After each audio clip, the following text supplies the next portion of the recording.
Welcome back to another LP Gallery tutorial.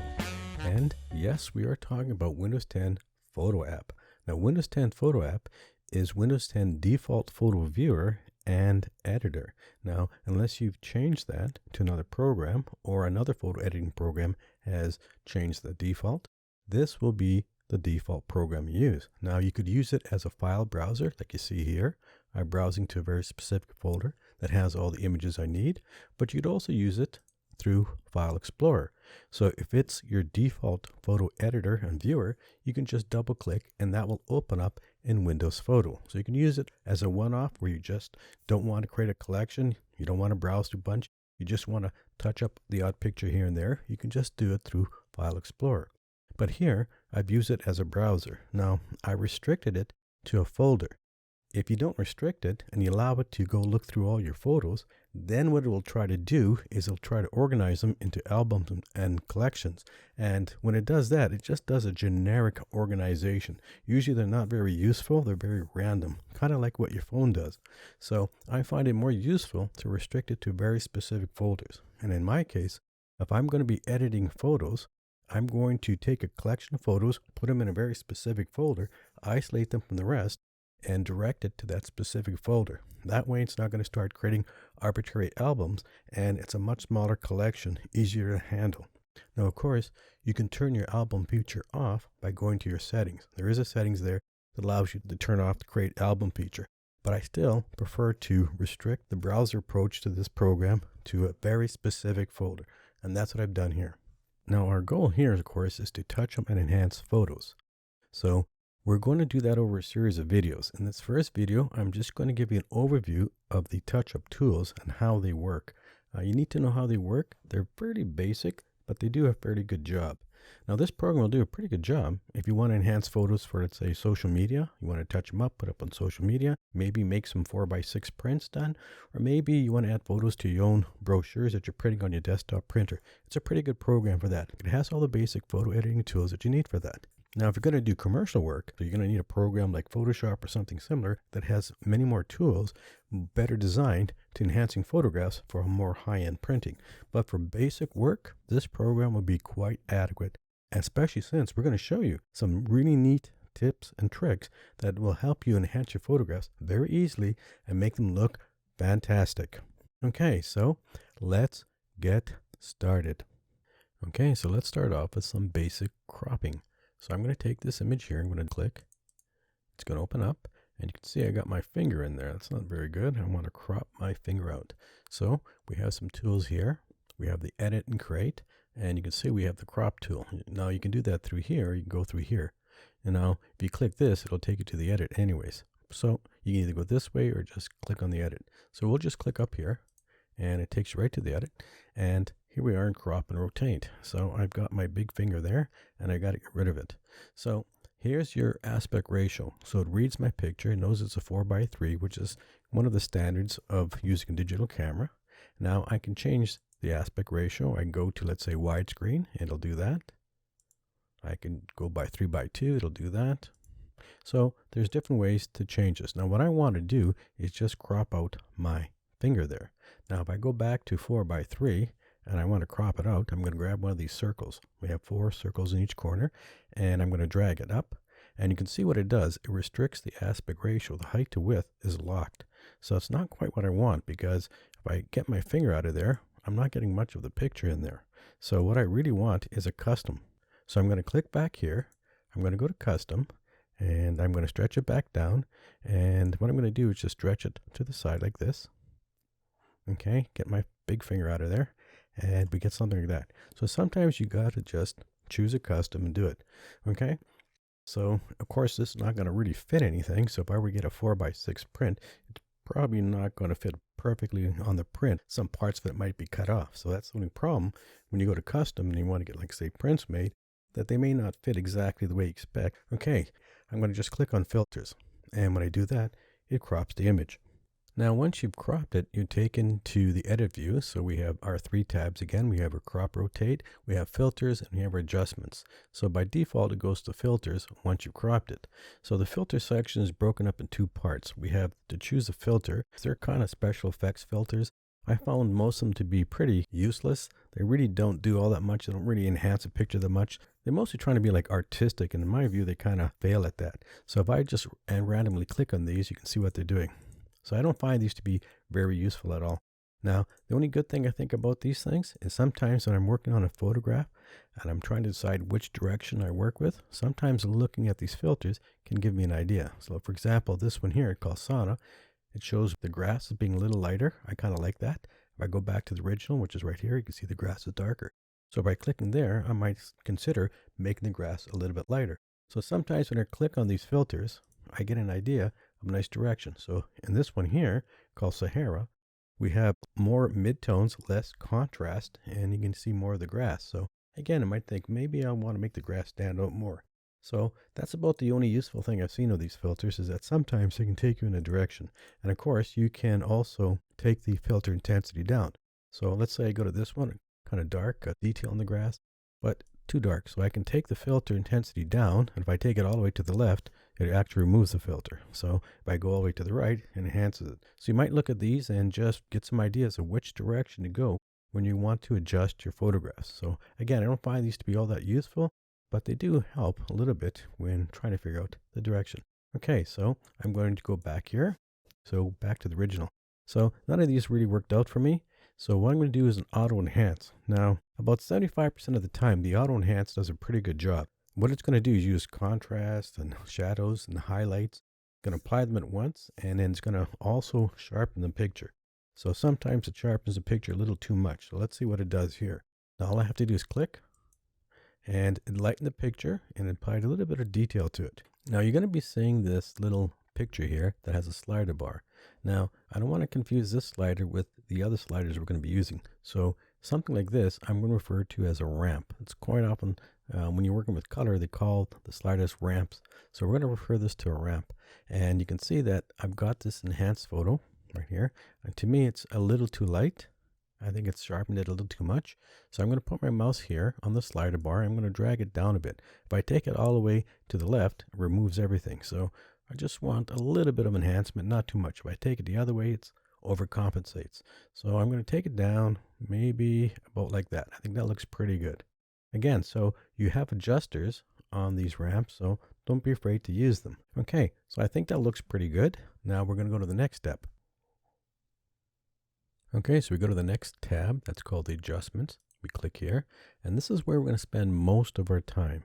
So you can see we have here a nice ramp called light. If we click on the arrow and it drops down, this is where we get all our contrast, exposure, highlights, and shadow. And we have a color ramp, and if we click the drop down arrow there, then we get our tint and warmth.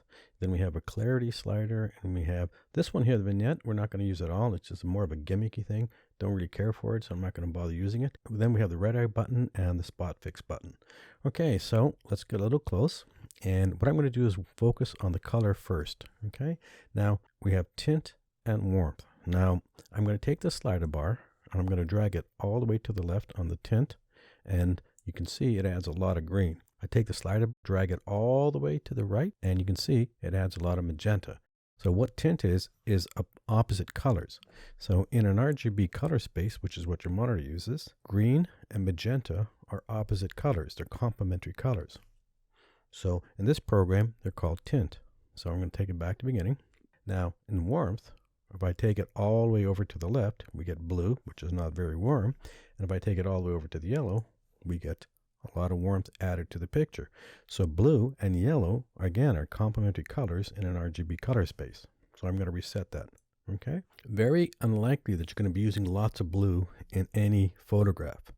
Now, your digital cameras, especially if you have like a basic digital camera or using your phone cameras, they have a tendency to do a bit of a blue shift. And that's a common problem with phone cameras and small digital cameras because the sensors are very small. They're not going to be that 100% color accurate like a very expensive digital camera. So the idea of adding blue is probably not going to happen that often. It's probably going to be a situation where you need to warm the colors rather than cool the colors. We're going to just drag the slider bars again, and I'm going to show you something else. So if I take the tint and I drag it all the way to the green, you can see it saturates the green. So if we look at the tree trunk area here, you can see that it's still dark, but it's saturated the green. Now if I take the slider and take it all the way to magenta, Once again, it adds magenta to it, but the tree trunk is still very dark.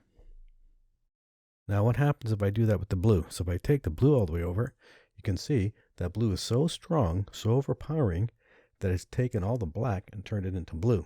So this is why I'm saying blue is probably one of the colors you're probably not going to be working with very much, because most photographs have an inherent problem with adding too much blue or green already. So let's put that back. Now I'm going to take the yellow all the way over, and again, it brightens it up, makes it very warm, but you can see in the trunk here, it tints that, of course, with a little bit of yellow, but it still retains dark.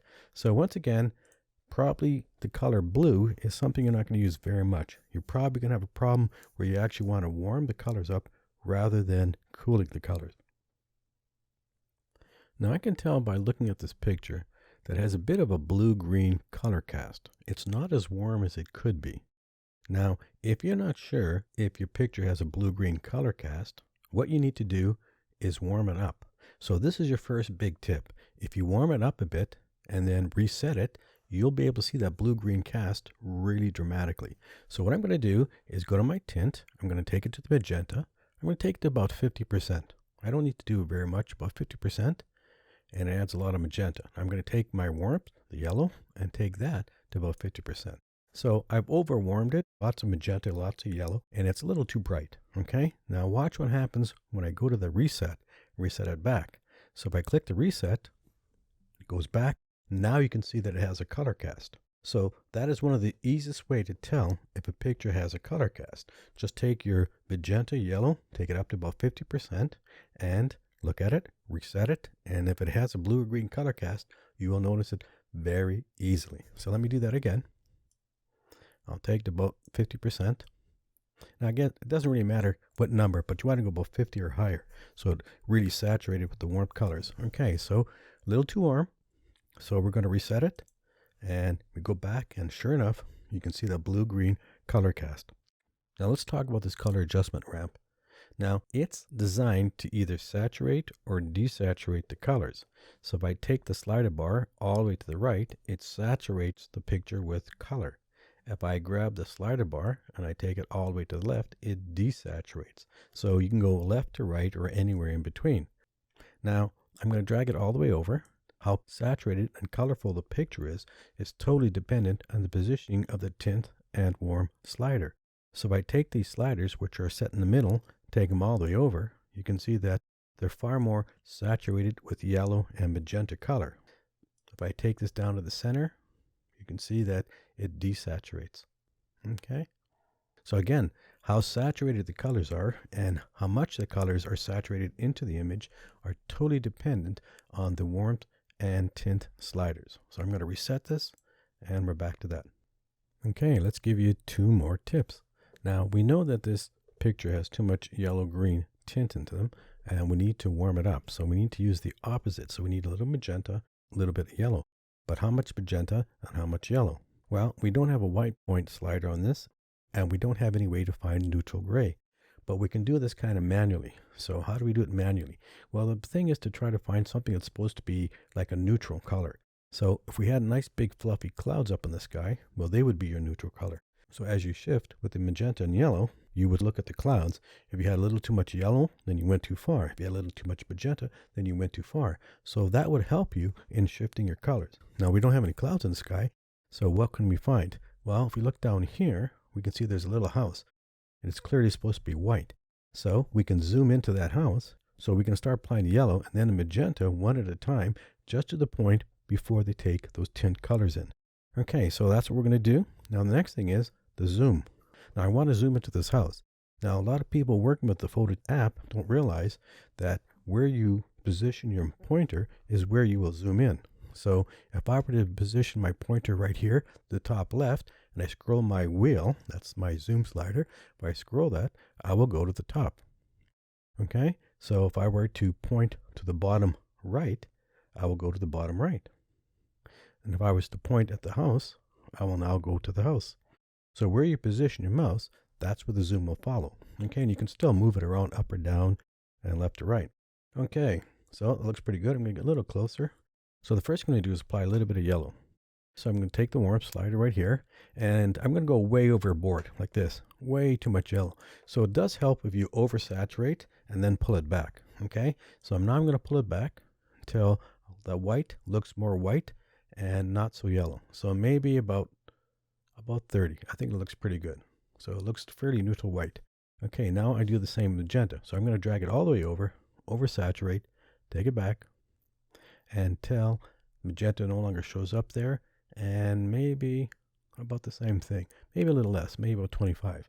Okay, now I'm going to zoom out and let's take a look. That looks pretty good. Okay, so I'm going to reset this so you can see what it looks like. Okay, now I'm going to go back to redo all, and it sets it back. So you can see that we did adjust the color, and not greatly, but we did enhance it. So we got a neutral here in the house, and we got nice red here, nice yellow there. So that looks pretty good to me. So it doesn't look like it's oversaturated with too much yellow or too much magenta. I like the green here, so the grass doesn't look too yellow, and our little house has remained fairly neutral. Hasn't got a yellow tint, or it doesn't have a magenta tint. Okay, that's pretty good. Okay, now we got our color set. It's time to work with the light panel. That consists of 4 options: contrast, exposure, highlights, and shadows. So let's start with the shadows. Shadows works with the dark parts of the picture. So if we drag the slider all the way to the left, we deepen the shadows. We drag all the way to the right, we lighten the shadows. Okay, I'm going to reset that.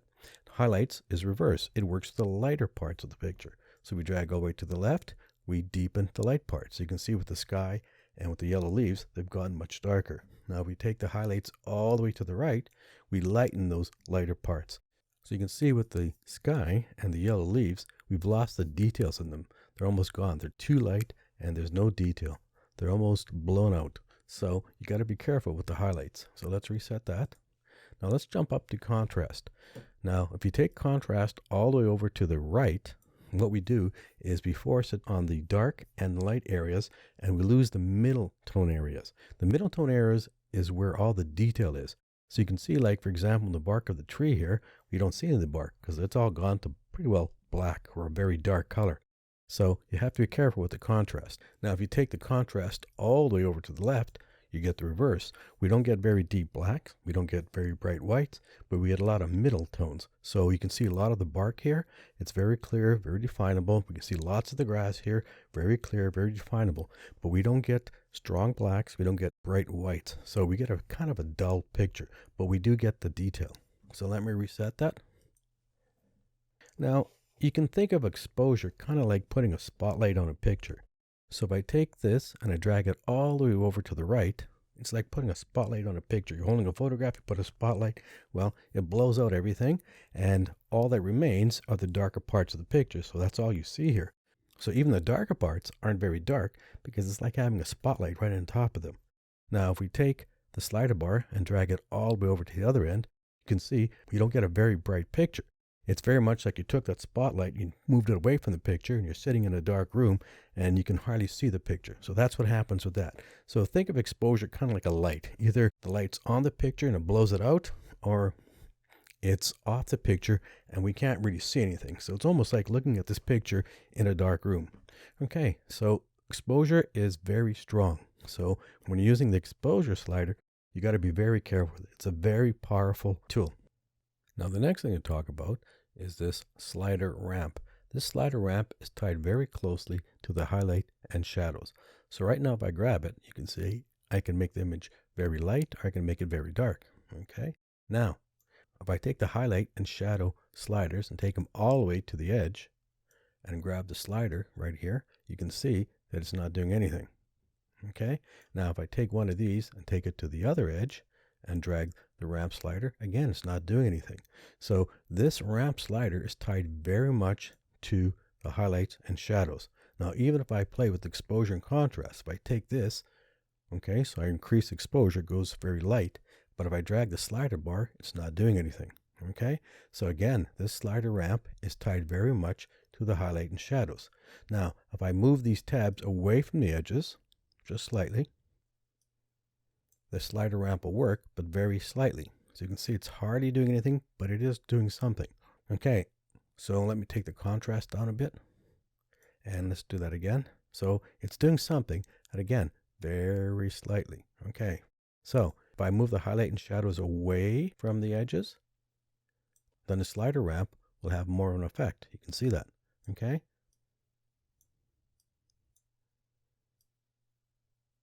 So again, they're tied very closely to position of the highlight and shadow sliders. Okay, so if these are closer to the center, then the ramp slider will have more of an effect. You can see that. Okay, so again, this ramp slider is tied very closely to the positioning of the highlight and shadow sliders. Okay, we're going to reset all that. It's time to apply the light panel. So we're going to have these 4 sliders to work with. Now, what we're doing here is creating kind of a balance. Okay, for example, I want some deeper shadows, but I don't want the shadows so deep that I lose the detail in them. Now, I want some higher contrast, so things are a little bit lighter, but I don't want to blow out the light details. Now, I don't want to go too dark or too light, because then I'll lose the middle range, and that's where actually all the details are, is in the middle range. So everything's a balancing act. Okay, so first of all, I'm going to add some shadows, but not much.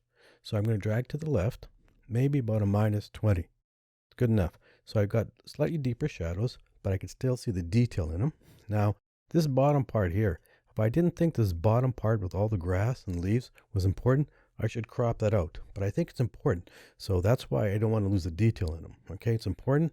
I want people to be able to see that. Okay, so shadows, about -20, deepens them, but I don't lose the detail. Now the highlights. I'm not actually going to drag this to the right. If I drag it to the right, you already know what's going to happen. I'm going to lose a lot of the light part of the leaves. So what I'm going to do is drag the highlight slider slightly to the left, and I'm going to darken the leaves. So I'm going to take it to the left, maybe about a -10. Now by darkening the highlights like we just did, I can move the contrast slider a little bit up. So I can make this a little bit lighter without worrying about losing the lighter parts because I darkened the highlights. So if I do that, I'm going to take the contrast up, let's say maybe about a 15. Not much more than that, okay? So the picture's gotten a little bit lighter. I've got a little more darker values, a little more lighter values, but I haven't lost the highlights because I've darkened the highlights. Now, the next thing is exposure. You got to be really careful with exposure. It's very powerful. Now, if I thought the shadow was important, let's say I wanted to give the feeling that I was sitting deep in the shadow of the tree, I could take the exposure to the left, like this, and that darkens everything. Remember, exposure darkens everything, not just the dark, not just the lights, everything. So I get a strong sense that I'm actually sitting in the shadow of the tree, but everything's just a little too dark. So what I'm actually going to do is lighten the picture a bit. So I'm going to go maybe a +5. That's it. Again, exposure is very powerful. Okay, so let's see what we've done. Now the change we made is very subtle. You can tell by the slider bars, it's a very subtle change. So I'm going to reset. Okay, that's what it looked like before we applied the light panel. And let's redo all. And you can see that. It's a very subtle change, but the shadows have gotten deeper, but I can still see the detail. I haven't lost my highlights. They didn't get blown out. And the picture is just slightly lighter. It makes it look a little more sunny. It's a very subtle balancing act. We get deeper shadows, but we still see our detail. Slightly lighter picture, but we did not blow out the light detail. Okay, the last thing we're going to talk about here is the clarity slider. What does that mean? The clarity slider is really designed to give you sharpness, and it kind of works like the unsharp mask in Photoshop. Okay, so I'm going to zoom in and give you an idea what it does. So we're going to take a look at this tree trunk here. So we can see the bark there. Now I'm going to grab the clarity slider. I'm going to move it all the way over to the right. How clarity works is that it focuses on the dark and light areas. So it really makes the dark areas darker and it makes lighter areas lighter. The idea being that you get harder edges. Okay, so you can see the edges here and here. So by making the dark right next to the light, it appears to make the image look a little sharper. Now I'm going to take the clarity slider down, maybe about 15, not much, okay? I still got a little bit of detail there, but it does sharpen things. Now because the clarity slider actually darkens things, what I'm going to do with my shadow, take it from maybe -20 to -15 because the clarity slider already darkens things. Okay, so let's zoom out, let's take a look, it looks pretty good. Okay, so now let's return it back to the original picture. We're going to undo it all. And that's what your original picture looked like. You can clearly see now it has a lot of blue-green tint in it. If you look at the grass here, everything's green. We can't even see the brown leaves there. So we have a loss of color. Everything's kind of bland. And with a blue-green tint, everything gets kind of dull. There's no brightness and it's a very dull picture.